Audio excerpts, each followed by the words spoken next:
Welcome to the Women on the Rise podcast. I'm Jen Blandos, and I am so excited to share with you that for the next 30 days, I am introducing you to 30 of Female Fusion's members from around the world. They are going to share with you their stories of entrepreneurship, their highs, the lows, what inspired them to get into business, which I hope will inspire you along your entrepreneurial journey. Welcome to another episode of the Women on the Rise podcast. And this is our special feature where we are sharing the stories of 30 female entrepreneurs from Female Fusion. And today I'm joined by Mini Madhavan, who is the founder of Affility Consulting. Welcome to the show, Mini. Thank you. Thank you, Jen, for having me. So, Mini, tell me a little bit about your business and what you're doing. Yes, so we have a consulting practice, which is Affility Management Consulting. And we are into IT and management consulting. Our core focus is into change management and digital transformation. So how long have you had your business for? We have been in 6 years. 6 years. So how has that journey been? Challenging, a roller coaster ride, I would say. But there were a lot of rewards as well. I would say that a lot of things a lot of skills that you think you didn't have comes out when you actually start a business, Right? Yeah. All of a sudden we've gone from just having to do one thing for a job to doing everything. Yeah, true. What's the thing you love doing the most? I love talking, actually. I'm a talker. I love listening to life experiences. So consulting gave me that kind of a platform wherein I can understand the situation that they're going through, the problems that they're facing, and try the best strategy out to kind of solve that situation. And what makes me more happy is when it is a success and when things are, working out well, and that's what makes us happy. And so you've had your business for 6 years. So you endured the lovely 2-3 years of the pandemic as well, like we all did. Right. One of the things, the businesses that have survived and have made it through have all said that it has helped them transform their business. Did you find that was the same for you as well? Well, I would say that, pre-COVID, we had this thing like, whenever you have a business, you have to actually, initially in your small, when you're in a small size business, you are very people dependent. And then you have to move in to be more process, as you scale, process and technology dependent. Now, previously, before COVID, most of the clients that I've worked with is actually, even if they are 10 or 15-year-old companies, they're still people dependent.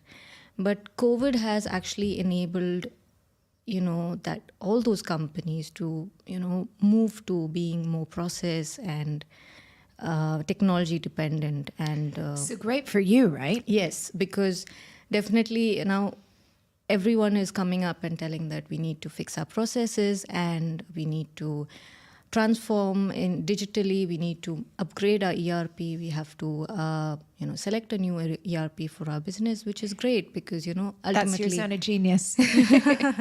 Yeah, because ultimately it helps in user experience. It's like whoever's the end user, they actually feel that kind of a difference when you change the technology, you change the processes. So it's great that way. COVID has been quite tough, but it has also had a lot of advantages. The way people have worked has changed a lot.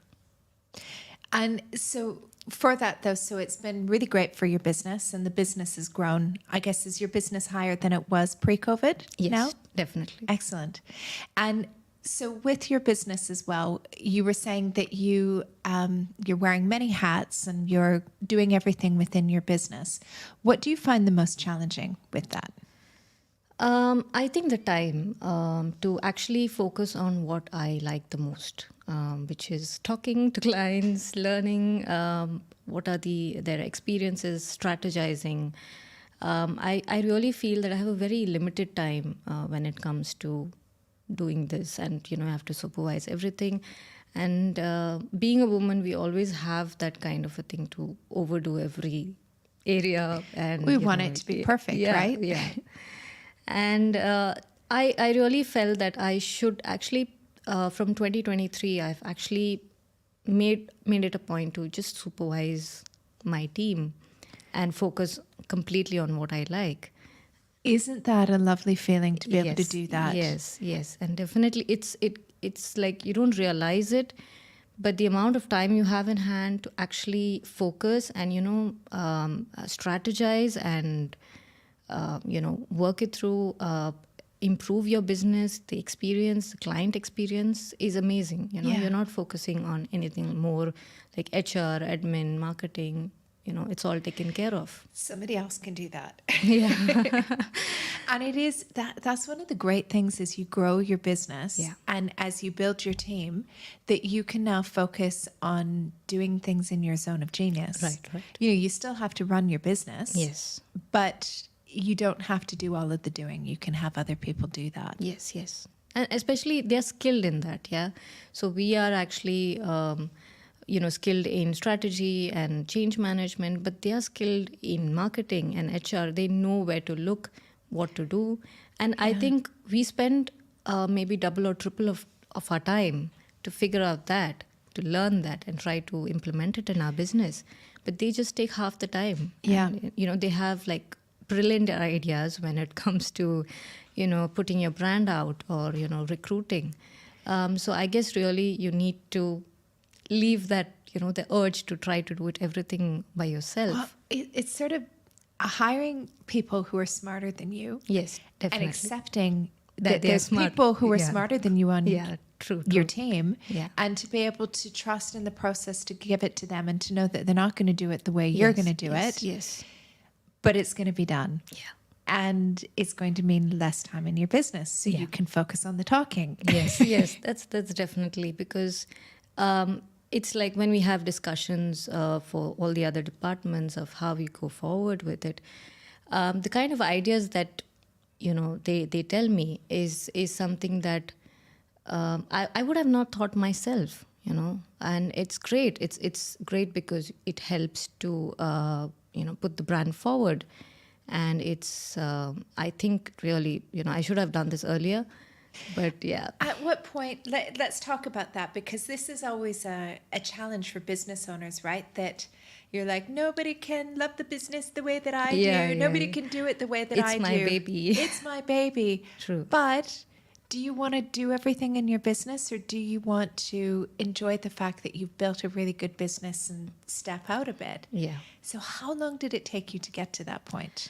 I think COVID was one time when I had a lot of time to look into other areas of the business, because basically everything was in lockdown. We weren't doing anything else. Yeah.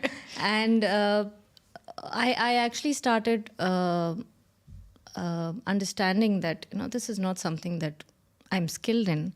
And around end of 2022, I just felt that maybe I should get into hiring people or outsourcing people to outsourcing the service to people who actually know the department well. So it's only really been a year, 18 months that you've been outsourcing. Yeah.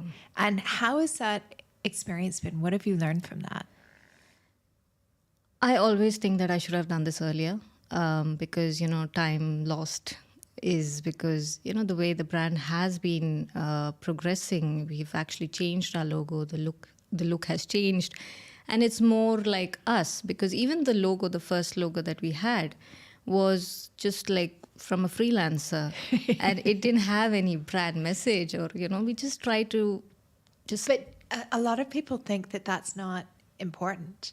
And I don't know if you felt that when you set up your business. Initially, I used to feel that. Yeah. I used to feel that's not important. You don't need the brand value. I mean, the brand look. Everything around the brand, yeah. Because ultimately, when you think it's like, consulting or, even IT consulting, management consulting is kind of those serious kind of a business. You don't have to really work towards making it Who cares look about very the brand? look very beautiful, or But you do. It does. And it makes a big difference, right? That it also Right. comes down to how much you can charge. Yes. The sort of clients that Yes. you're attracting to your business, especially for a services consultancy business, Yes. that they're going to look at that potential clients if you've got a slightly dodgy looking brand. Yeah. And let's face it, there are some very slightly dodgy looking brands Right. that they'll look at it and go, oh, what kind of company are they? Yeah. Or, oh, they must be cheap. If they're not going to spend on a brand, or somebody's gone on to Canva, or even back in my days, back then, it was on like Word. Sometimes people would like create logos in Word, and it just doesn't look right. Yeah. Correct. And it sends the wrong message. Yes. Also, I think, as an accountant, the first thing we learn is that the business is a separate legal entity. Yeah. And it's the same when you're doing a brand as well. The brand has its own personality. But like if me and my husband has co-founded Affility Consulting, so I'm more of the crazy type. He's more of the serious type. So we have actually tried to work it so that the brand also has A bit of both about flavors. about both of us, and it is great the way it came out. And definitely when you don't realize it, that when you actually outsource it to somebody or you hire somebody for it, you realize that there's so many ideas out there on how you can put your brand out. Yeah. And you don't realize it because you just want to do it yourself. Yeah. And you just waste time. Yes. It's so funny. So many business owners have said to me that they wish that they had, gotten help sooner, or they wish that they had stopped doing everything because it set them back as a business for so many years. Another thing I've heard as well is, I wish I would have spent money on this because I didn't spend money on whatever it was. That held my business back. So for example, branding. I didn't spend money on branding because I didn't think it was necessary. So I didn't attract the right clients. Yeah.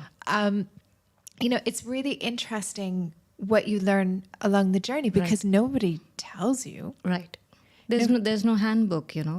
I think when I was doing my business studies, there was a subject that is called entrepreneurship, but there's nothing that actually helps you. I know. When you I start. have issues with that because so often the people who are teaching that, not always, there's some that are great. Yeah, definitely. But oftentimes it's being taught by people who have never owned a business, who don't know what entrepreneurship is like other than what they've memorized from a book and tell you. Yeah. But you need somebody to walk in there and go, stop being cheap and go and get your branding done properly because it's holding you back, or get out of your business and stop delivering all the work and hire somebody to do X, Y, or Z within your business. True. Yeah. But you kind of have to go through that and make those mistakes and lose that money and get those wrong clients before you realize. Yeah, it definitely helps because, there are falls. What I believe is that one failure can teach you 1,000 things that, 1,000 successes can't. So it's good to fall. It's good to make bad decisions, make mistakes. It teaches you a lot. So long as you learn from them. Yeah, true. And go, how am I going to fix this to make my business better? Yeah. If you look at it and go, oh, life is so unfair, that's not going to help. Yeah, that's definitely, So you've been going for 6 years now, learned so many things on your entrepreneurial journey. What's your vision for the future? Well, I have been in Dubai all my life, and this is home to me. And, Affility Consulting, if you see most of the consulting firms are in this region are mostly into they have international affiliation to an already established consulting or an audit brand. But that was definitely the problem when we started off, that, Affility is a very new brand, no affiliation to any other established brands. What I've always dreamt for Affility is the fact that I want to actually make it a homegrown brand and then go to other countries and also, Amazing. And have partnerships and collaborations. Yeah. Well, that's one thing as well, even within Female Fusion, you're going to be able to tap into the global market that we have because we have women all over the world. Yes. That must be, that's actually something that you need to do. I would be interested to see where that would take you over the next year. Yeah. Hopefully, yeah. Fingers crossed. And you've been a member of Female Fusion for a while. How have you found that for your business? Well, entrepreneur journey is quite lonely. And what happens is, like, if you're working in a corporate job or even a small office, you always have colleagues and you have your seniors, you have your juniors, you have people around you. And if you're stuck at a task, you know who to ask. But as you said, the entrepreneurship is like full of surprises, and you don't know who to ask at a particular time when you're stuck at something. Also, your fear, especially as women business owners, you're fearing that, you've started a business, you don't know how to do it. You feel that you have that fear of judgment. And Female Fusion actually, handles all that. They have that platform where you can ask anything. There are people from, different walks of life, from, even freelancers to founders and managing directors. And also the fact that you can ask anything and you will get an answer for, the question, and you will find someone to guide you through it. And it's without amazing. asking anything in return. Yes, that's definitely. The thing that I really like is that people are like, yes, let me share. I've gone through this. Let me talk to you about how I dealt with that challenge. Right, yeah. And it's also about the activities that, Female Fusion. I've also been on other professional networks. There is not much activity, but Female Fusion makes sure that there's so much of activities. All over the world. Yeah. So it's great because, it gives you that boost that you can do, you have this community which is supporting you in all possible ways. And I think, when you took over, you have actually changed the face of Female Fusion. And it's amazing how it actually is, working out, and, it's helping so many women. It's amazing. Oh, thank you so much, Mini. Thank you so much for joining us on the podcast. Thank you. And I'm looking forward to seeing where you're going to go over the next year with Affility Consulting. Thank you so much. Thank you for having me. You're welcome. Thanks for listening to the Women on the Rise podcast and our 30 most inspiring female entrepreneurs. If you are inspired by today's episode, why not come and join us in Female Fusion? We would absolutely love to have you. This is where you will be able to connect with the most incredible female entrepreneurs who are all committed to building a most profitable business. All you need to do is head over to femalefusionnetwork.com/join. I look forward to seeing you on the inside.